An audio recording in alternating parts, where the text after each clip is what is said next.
The Tennis Gambling Podcast on the Sports Gambling Podcast Network is brought to you by Edgeboost. Bank for better. Sign up today at just a pepper code SGPN to get a $25 deposit bonus.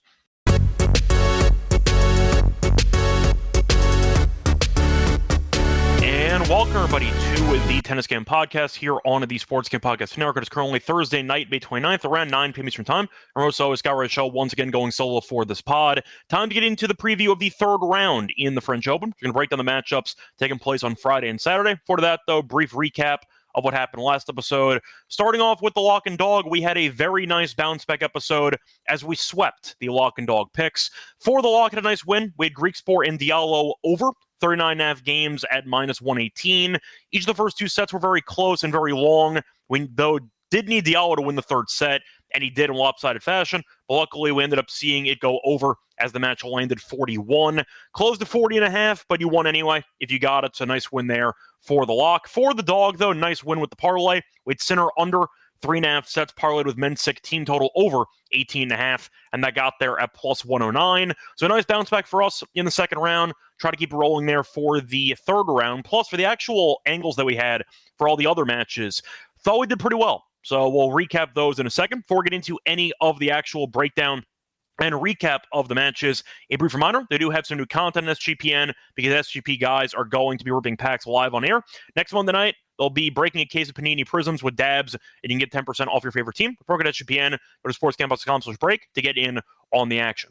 Starting off with the actual recap of the matches that took place on Wednesday.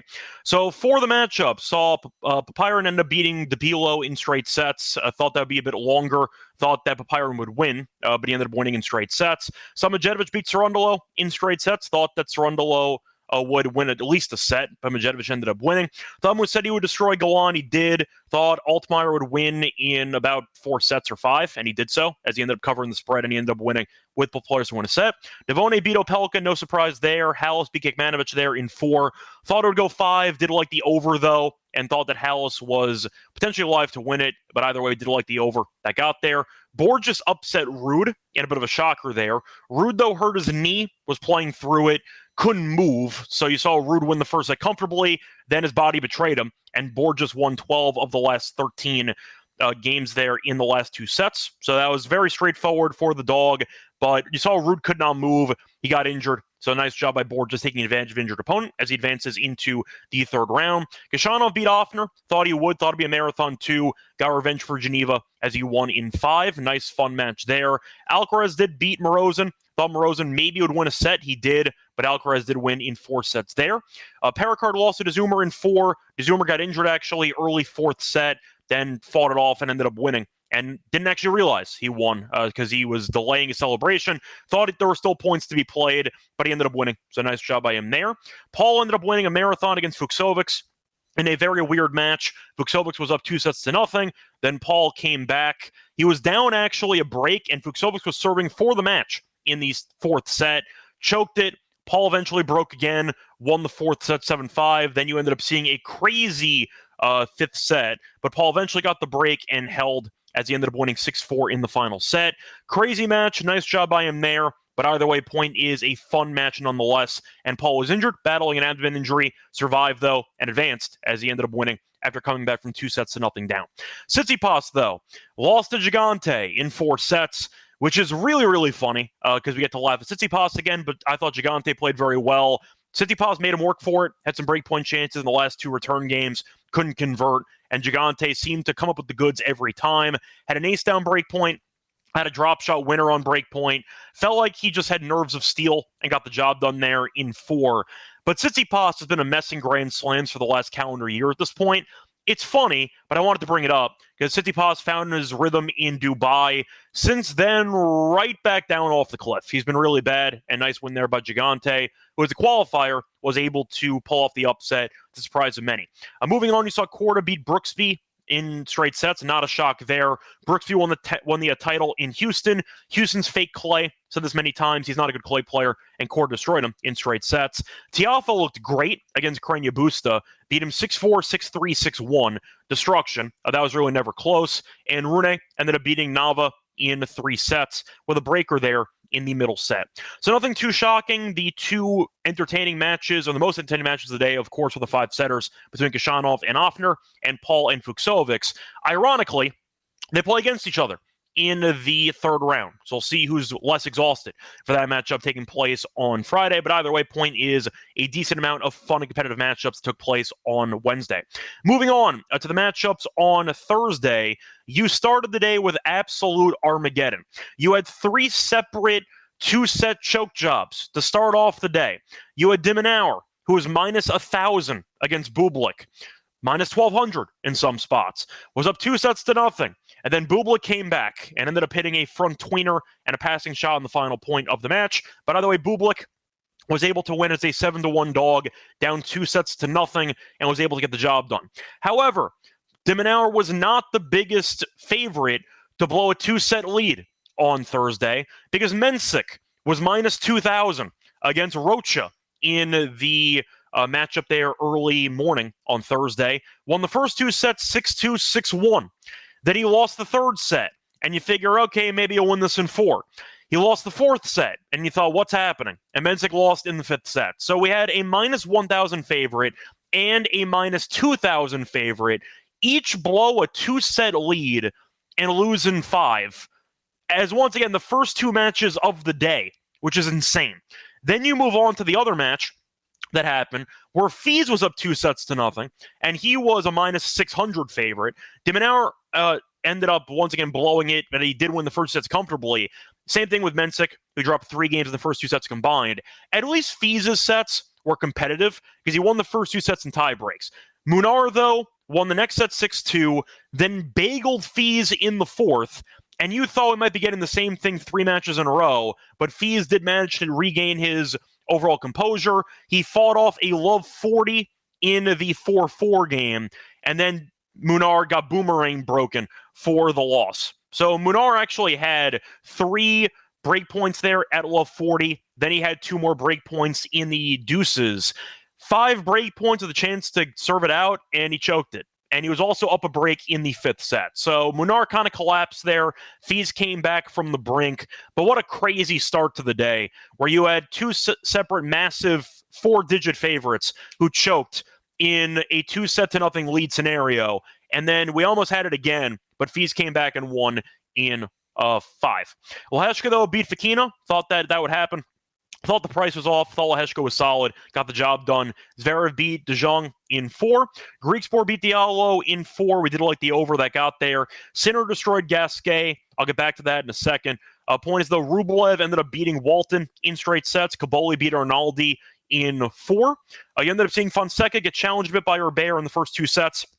Then he got the break and dominated as he ended up winning in straight sets. Quinn, though, came back from the brink as he was down 2-1 against Shevchenko, came back and won in 5. Saw Norrie beat Gomez in 3. Saw Djokovic beat Moutet in straight sets. Moutet, though, did have a set point in the third set, could not convert, and then eventually Joker dominated the breaker as he won in straight sets. Did like Moutet plus the games, though, that got there, as Moutet only lost by 8. Besides that, saw Misolic blow a 2-set lead to Shapo, then came back and won in the fifth. Kind of the exact same script as the Fies match, but either way, nice job by Misolic getting the job done. Shapo keeps disappointing. What else is new? Humbert ended up retiring midway through the second set, and you saw Draper outlast Monfils in 4. Should have went 5. Monfils ran out of gas and blew a massive lead in the fourth set. Is what it is, though. Nice win there for Draper. Now, I said I was going to get back to it in a second. Do you want to talk about the main news story from the second round? We had the official end of a longtime veteran on tour, Richard Gasquet, who officially retired from tennis, and he ended up getting his ass kicked by Sinner. No surprise there.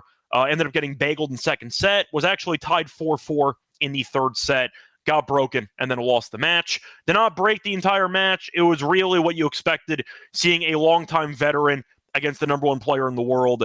It was not close. It's not really the point. Point is, Gasquet did win a round. Didn't really see that coming as he beat Altman in the first matchup. To briefly touch upon Gasquet's career, I think it's summed up perfectly by mentioning one stat.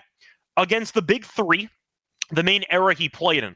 So against Djokovic, Nadal, and Federer, he was a combined 3-50. 3-50 So he was 0-18 against Nadal. I think he beat Federer twice and Djokovic once. I think I might have reversed that. But the point is, the reason why Gasquet had kind of an underwhelming pro career after all the expectations that he had as being the future face of French tennis, the big three would destroy him, which opens up the conversation. If Gasquet played in a different era, like a Tsonga, like a Ferrer, any of these guys, would he have won a Grand Slam? I don't know, because Gasquet did make the Grand Slam semis 3 separate times, US Open once, and Wimbledon twice, I believe. Point is, though, Gasquet was really never a threat to win a Grand Slam title because he could never beat the 3 main guys. Even Murray was dominant against him as well. I think Murray was 9-4 against him. So Gasquet had a very nice career. I think out of the expectations he had in juniors as being a future number 1 guy in the world and a future multiple-time Grand Slam champion, he had a relatively underwhelming career.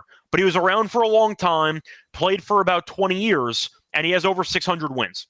He never won a 1,000 title, never won a Grand Slam, never made it into the Grand Slam semis.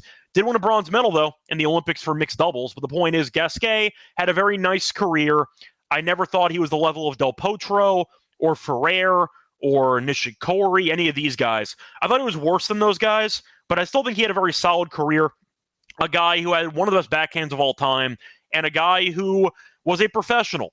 He would show up for 20-plus years, could have retired younger, didn't, had some injuries, fought his way back, and gave it all he had, and I respect it. But at the end of the day, the forehand and the serve were not good enough, and Gasquet had himself a very nice career, retiring in front of the home crowd in France. But we all know Gasquet was never really an inner circle elite guy. He was always in that second tier, almost second, third tier. The big three are by themselves, though, so no shame in that. But he just played in the wrong era, and that's a really respectable record of having 600 wins and a very impressive amount of longevity. But he was always a guy that we never really took seriously to win any of the major tournaments, and he never did. That's kind of Gasquet's legacy. Kind of sums up France as a whole, to be honest, because a reminder that he was expected to lift the drought that the French tennis crowd had, because the French tennis crowd had not really won a Grand Slam in a long time, and we thought maybe there would be a chance for one of the Frenchmen to win, whether it was involving Tsonga or whether it was involving Gasquet. Somebody would maybe find a way to win a Grand Slam title for France. That did not happen at all, and he was not really close. A reminder that the last French Grand Slam champion, I believe, was Yannick Noah, so keep that in mind. But I do think that you're looking at a very good career. Maybe it wasn't what the expectations were based on his juniors career, etc. But I believe Yannick Noah was the last guy to win who was a Frenchman, and that was 40-plus years ago, basically like 50 years ago.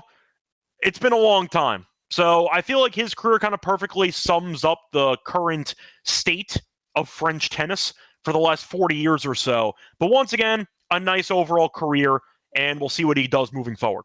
Anyway, it's going to wrap it up for the recap of the second round. Time to move on into the third round of the French Open. Before we get into the actual preview, though, reminder they're brought to you by our sponsor, Edge. It's their first time banking for bettors, ensuring that all gambling transactions are approved. Reaches fees and minimum balance, catch rewards as well. 100% approval from the deposit. Sign up today. Edge.pepper code SGPN. Sign up when you do so. Deposit $25. Edge match deposit. Edge.pepper code SGPN. We're also brought to you by Fantasy because they are going along from the playoffs with their extender bonus. Hop in game one. And the longer the series goes, the bigger the bonus gets. Sign up with the promo code SGPN. You get a special pick and first time with an offer up to 1K in bonus cash. And visit promo code SGPN.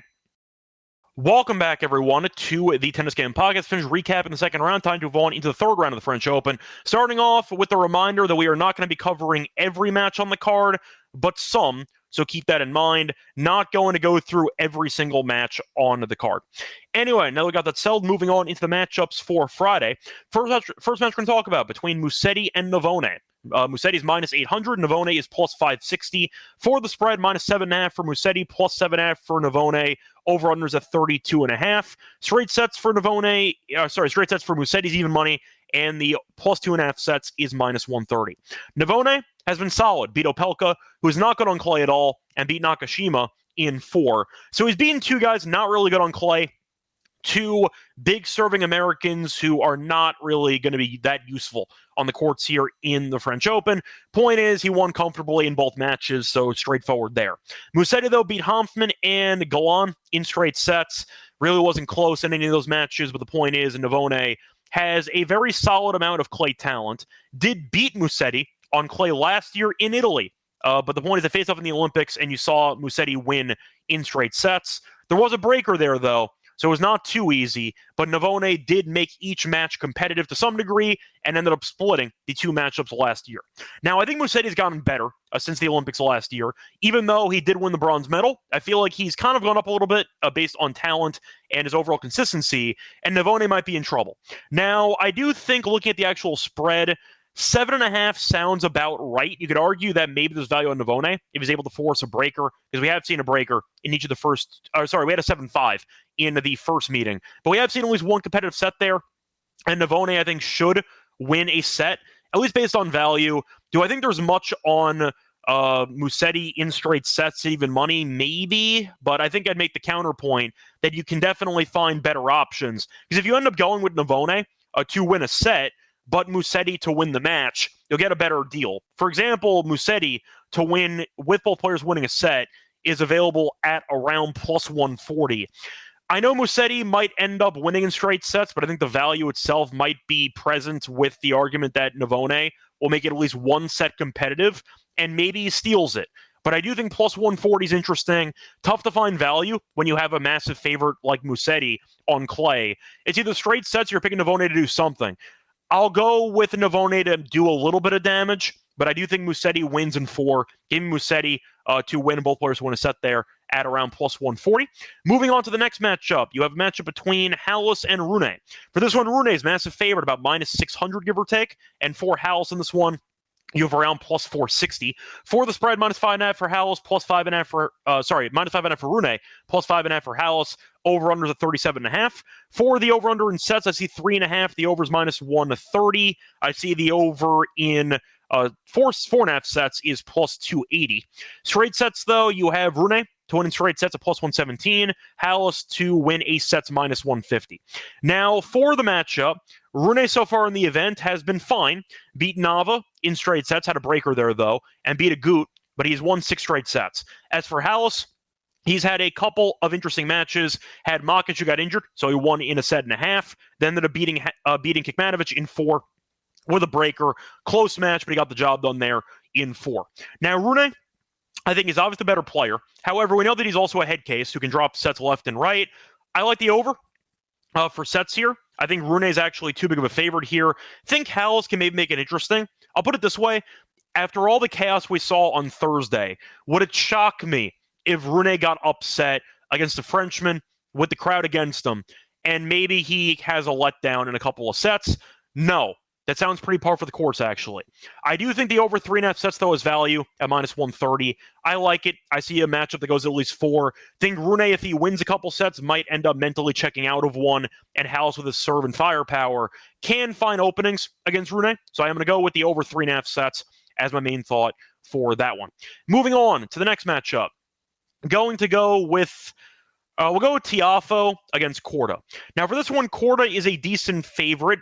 He's favored by about minus 120. You have Tiafoe at plus 100 for the spread, minus half a game for Korda, plus half a game for Tiafoe. The over-under is at 40.5. For the set spread, though, you have Korda minus 1.5 sets at plus 160. Tiafoe minus 1.5 sets is plus 190. For that dead history, faced off a couple times, and Korda's been good against Tiafoe in the past, as Korda is currently 3-3, but he won the meeting that they had most recently, as he beat him in Washington last year, also beat him in London the year prior on clay. In fact, Korda was actually down 3-0 in the head-to-head, and has won 3 straight. So recent form suggests that Korda should win. He's won 6 straight sets against Tiafoe. However, none of those meetings were on clay. Faced off one time on clay in Estoril in 2022, and Tiafoe did win in 3. So based on the form of both guys are playing well. Tiafoe destroyed Busta in straight sets, also beat Safulin in straight sets. Korda did beat Darderi in 4, Dadari's a good clay player. He won a clay title in Marrakech a couple weeks ago, so nice win there for Korda, and he destroyed Brooksby in straight sets. So for this matchup, the question is, do I think Tiafoe will be able to I'd say change the head-to-head script again because Korda's had his number lately? I'm going to say no. I thought Tiafoe played basically a perfect match against Busta. Thought he played very well. I thought he looked very sharp over the course of those 3 sets. With Tiafoe's history, do I trust him to play a perfect match back-to-back rounds? Hell no. I don't. I think Korda is a solid player. I think both guys are pretty similar in terms of skill level, but I think I trust Korda a bit more on clay. I think Tiafoe will make it interesting. I think I actually like the under on games. 40.5 feels pretty high. I could see 4 sets with no breakers, and you get the under anyway. But I think 40.5 does feel pretty high for me. I'll go with the under on that one. Think that total should be closer to 38.5 in my opinion. But I do think that 40.5 is a bit high. I'll go with the under. I think Korda wins. I just think that this total feels a bit steep. I'll go with the under on that one as a main thought for that matchup.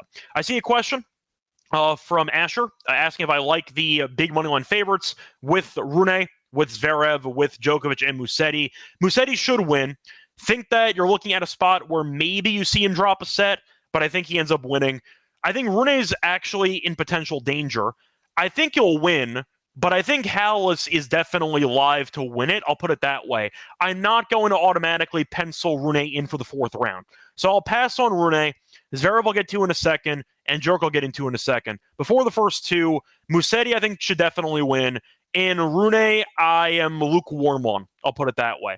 Moving on, though, to the continuation of the 3rd round. Moving on to the matchups taking place on Friday. No offense to DeZumer and Alcaraz. I'm not going to really waste my time going through that one. Moving on, though, to the matchup between Bublik and Rocha. For this one, Bublik is a massive favorite in the round. He's about minus 290 after beating de Minaur. Rocha, though, beat Mensik. He's plus 230. For the spread, I see 4.5. For the over-under, I see 37.5. For the over 3.5 sets, I see minus 175. For Bublik minus 1.5 sets, I see around minus 140. Rocha plus 1.5 sets is a plus 109. Now, Bublik, we know, has never been a great clay player. Better recently, though, won a clay challenger title. He looked pretty good in the first 2 rounds here in the French Open. Beat Duckworth, who's not worth a damn on clay, and beat de Minaur in 5 sets. De Minaur complained about the schedule, talking about how fatigue played a factor. I don't really care, to be honest. A nice win by Bublik. That's all I'm going to say about that. Point is, though, they're looking at a guy who's currently feeling it a bit on clay. Now, Rocha did make it through French Open qualifying, ended up beating Bertrand, beat Barrios Vera, and beat Van Asch in a final set 7-5, then beat Basilashvili in 5, and beat Mensik in 5. So the question here is pretty simple. Do I think Rocha has anything left in the tank for this matchup after having back-to-back 5-setters with only 1 day off? Or do I think Bublik is going to be a clown again and he'll drop a set? I think for this one, I'm going to go with the over in games. I find it interesting that the over 3.5 sets is minus 175, but 37.5 is only at minus 115 on the over. When I'm looking at Rocha, who has gone over this number regularly, he had no breakers against Mensik, which is kind of shocking. But before that, he had at least 1 tie break in 5 straight matches, so he tends to have some decently long sets. As for Bublik, we know he can easily drop a set, good server as well. It would not shock me if you had a 7-5 or 7-6 set here. I think it goes 4 sets. I think Bublik wins in 4 sets, but I'll go with the over in this one. I think 37.5 is a bit low. You get 4 sets of six fours there, you win. And you even get a mix of 6 fours and 6 threes, you still win. So I like the over in that one. I think Bublik wins in 4, so maybe Bublik minus 1.5 sets as well. But I do think Rocha is a pretty interesting player who maybe can make some noise in future events. But I think Bublik wins. I think he's just ready for the moment. I do think after having 1 5-setter, he'll look more rested because he only played 3 sets in the first round, where Rocha had to go to the brink in both rounds. So I'll go with Bublik in 4, but give me the over in that one, picking a bit of a tie break there in that matchup to help out the total. Moving on to Zverev against Kaboli. Now, this one's actually a pretty fun matchup. Zverev is a decent favorite here. Zverev's around minus 500 or so. Kaboli's plus 380. For the spread, minus 5.5 for Zverev, plus 5.5 for Kaboli. The over-unders at 36.5 games. Set spread, Zverev in straight sets at plus 157. Kaboli to win a set is minus 205. Kaboli to win 2 sets, though, is plus 146. The over 3.5 sets, minus 170. So you're expecting to see probably 4 sets. Zverev no-showed the first set against De Jong and then turned it on as he won comfortably in the final 3 sets. Also beat Tien, who's not good on clay, in straight sets in the first round. For Kaboli, ended up beating Cilic comfortably and ended up beating Arnaldi in 4. He's also off the title in Hamburg, so he's been in great form recently. For the head-to-head history between them, they have never played. Now, I do think Kaboli is a very fun player. I've liked him for a few years. You might remember we backed him early last year and made a lot of money. He's won 2 titles this season on clay. Solid player. Now, Zverev, I think, should win this match just based on his overall stamina, and I do think based on his consistency. However, do I think he's going to win comfortably? No, I do not. I think that Kaboli can make this interesting. I think if De Jong can win a set, Kaboli could definitely win 1 or 2. We saw Zverev get pushed to the brink early last year against Griekspoor, came back and won, then he eventually made the final. But I do think that Kaboli can make this match interesting. I think Zverev wins, but it's not easy. I'll go with my usual Grand Slam approach. Give me the favorite to win with both players to win a set. I think that's the approach I'll go with. You can find that available on FanDuel at around... Sorry, trying to find the price here. So Zverev to win, both players to win a set, plus 132. I like it. I'll go with that as my choice for this one. Moving on to the next matchup, you have Rublev against Fils. Now, Rublev has been winning more convincingly recently as he beat Harris in 4 and beat Walton in 3. Couple breakers, though. Made the final in Hamburg and lost, but he's been playing pretty well recently. Fils, though, had a 4-setter against Jari and a 5-set marathon against Munar, and Fils seemed a bit injured over the course of that matchup, and he was still able to survive. Now, for the injury itself, the question is how serious is it going to be, because he came back in the 5th set. However, I do think the back issue could be concerning, especially if you're picking a longer match. Faced off on clay earlier this year, actually, and Fils killed him in Monte Carlo as he beat him 6-2, 6-3. Now, for the actual pricing here, Rublev's minus 175 or so, Fils is plus 150, spreads minus 3.5 for 2.5 on Rublev, and you can find the over-under at 39.5. Now, Rublev minus 1.5 sets, plus 117, Fils plus 1.5 sets is at minus 150. I think I'm going Rublev minus 1.5 sets. If they were healthy, I would take Fils. The fact is, Bublik is a guy, for example, who after a 5-set marathon in a good matchup, you might expect him to look sharp at times, but also potentially to punt some sets. Fils is also not afraid of punting sets. It's not as extreme as Bublik, but Fils can definitely punt the set or two, trying to preserve energy. And I feel like that's kind of a similar comparison I'll make to Bublik. You have some guys on tour that play the marathon game and not the sprint game, where if they're behind a break early in a set, they'll let it go. They'll just cut ties and they'll regroup for the next set. Fils might do that, potentially. If he goes down a break early, he might end up punting a set to try to save energy, trying to keep the back intact moving forward. So based on that, I think Fils will drop a couple of sets, maybe one intentionally, trying to save some energy if he falls behind early. But with the back injury, I don't see any value on Fils. He got the job in against Munar, barely, who had 5 break points in the 4-4 game and choked him away, and then eventually got broken trying to stay alive. So Fils was an inch away from losing. He also lost a set 6-0 as he punted away the 4th set. I think Rublev, based on his overall form and based on his health right now, has a lot of value at minus 1.5 sets at around plus 117. I'm going to take it. Fils, I think, is a very solid player, but back injuries are very tough to play with in 3 to 5 on clay. I think he will struggle. And you could argue, yes, we saw Humbert retire in front of the home crowd there in France. I don't see Fils dropping out. I think he'll show up, play it out. If he loses, he loses. But I don't see him dropping out in the 3rd round. Think he'll struggle like Ruud did, make it to the finish line, lose, and then kind of tip something to the crowd and take his farewell. I see a similar story here for the value. I can't take Fils. I think he's injured. Give me Rublev minus 1.5 sets here at plus 117. as a main thought for that one. Moving on to the next matchup. I'll go with the last one. I'm skipping Djokovic because he's going to destroy Misilic. I got nothing to add for that. Sinner Lehechka is interesting. I think Sinner wins. I mean, I got nothing else to add. He's minus 1,200. So maybe the over in that one for games if you think Lehechka forces a breaker. I got nothing else to add there. However, you have what could be the match of the round. There are a couple of really good matchups, but I have to mention Fonseca against Draper, which should be insane. Now, Draper is a favorite, minus 180. You have Fonseca plus 155. For the spread, you have minus 3.5 for Draper, plus 3.5 for Fonseca. The over-under is at 38.5. For the set spread, you have Draper minus 1.5 sets at even money. You have Fonseca plus 1.5 sets at minus 130. Fonseca's been really, really good in the event so far. Killed Hurkacz, made the final in Geneva, beat him 6-2, 6-4, 6-2, then played Herbert. Not the easiest match, but Herbert also had the crowd behind him, and he's a good server. But Fonseca did win in straight sets. So he's been coasting. As for Draper, he's been vulnerable. Dropped a set to Bellucci, dropped a set to Monfils.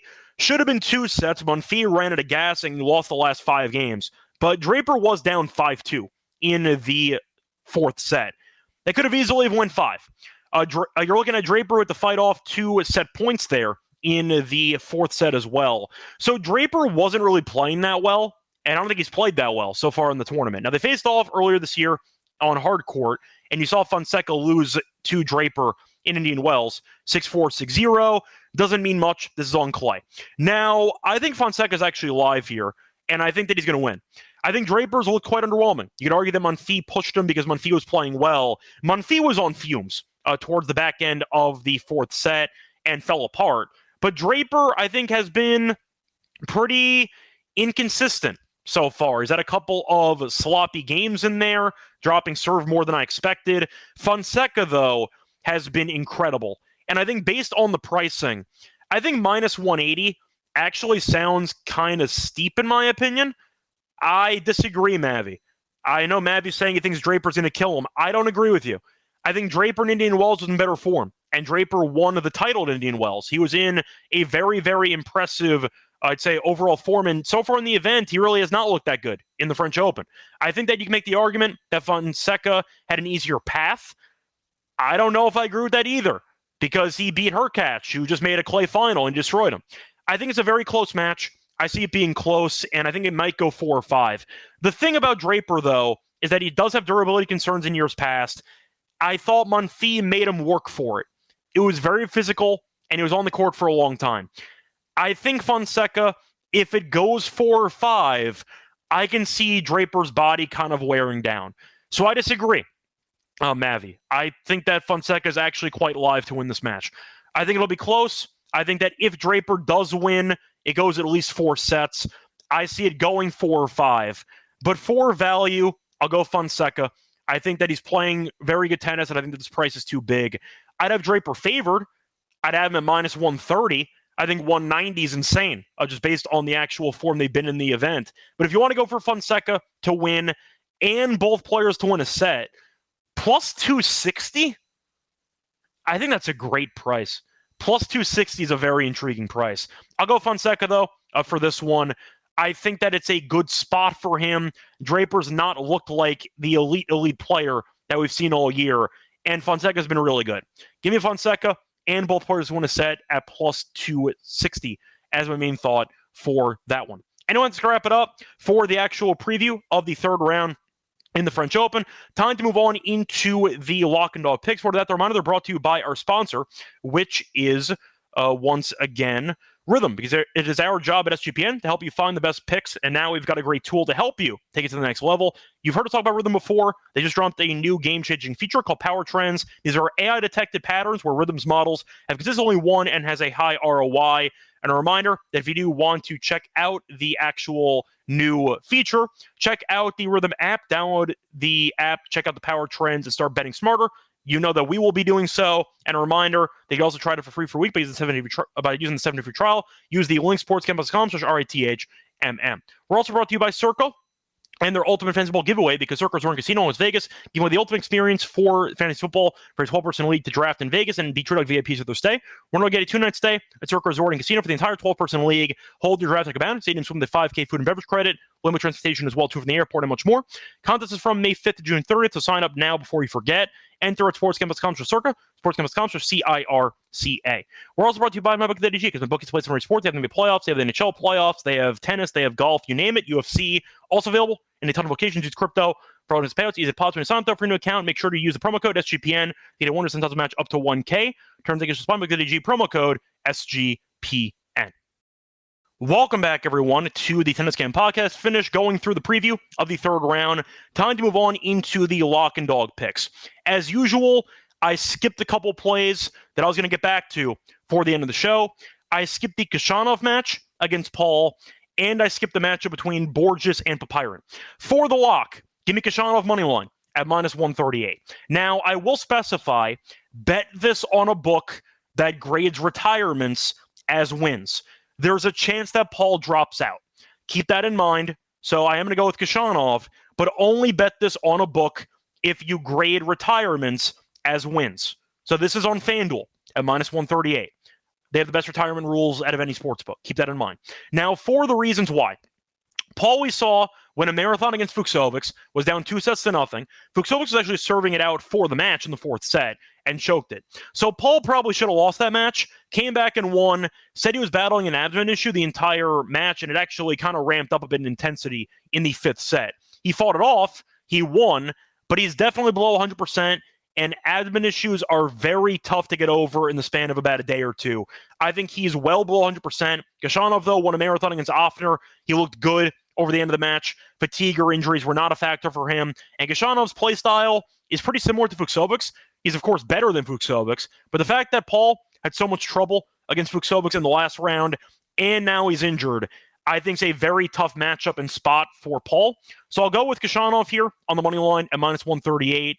I think it's a good price for the retirement angle, and I do think that Khachanov, if it goes distance, which it should, I don't see Paul winning in straight sets. I think if he wins, it goes 4 or 5. I will dare his body to hold up and beat Khachanov in a marathon match. Give me Khachanov to eventually wear down Paul. Think he'll win this at -138 as my lock. For my dog, I'm going to go with the Papiron to win the first set and the match prop against Borges. Borges, despite making it to the third round, has been really bad early in matches. He has lost the first set in 6 straight matches. Fun fact. He's a comeback kid. The problem is he's also fortunate to be here because he was down 2 sets to a qualifier in Jacquet in the first round. Then Ruud killed him in the first set, got injured, and Borges came back and won. So Borges is kind of fortunate to be here. If Ruud was healthy, he would have gotten destroyed. I think Borges is a fine clay player, not amazing, but he drops the first set all the time, and you're looking at Papiron, who's been in great form. He's won the first set in 4 of the last 5 matches. He's a fast starter, and he's also not dropped a set yet in the entire event. Looked great against Tabilo. Thought it would be a marathon match, and it wasn't. Papiron, though, has the rest advantage. He has the form advantage, in my opinion, and Borges is a very bad first set player. But you're looking at the actual pricing by comparison. Papiron to win the match itself is -140. I could turn that into a good price of +130 for picking Borges to lose the first set again, like he's done in 6 straight matches. I like the value. I think Borges is the better clay. I think Borges is a pretty good player. Papiron is the better clay player, in my opinion. So I like the value there. Think that he'll win, but not in straight sets. So once again, the plays here for the lock and dog in the third round of the French Open. Lock's going to be on Khachanov on the money line at -138 against Paul. For the dog, I'm going to go with the Papiron to win the first set and the match prop at +130 on FanDuel. That's going to wrap it up for the show. Back once again for the fourth round of the French Open. Till next time, good luck to all of you and all of your bets. Bye, everyone.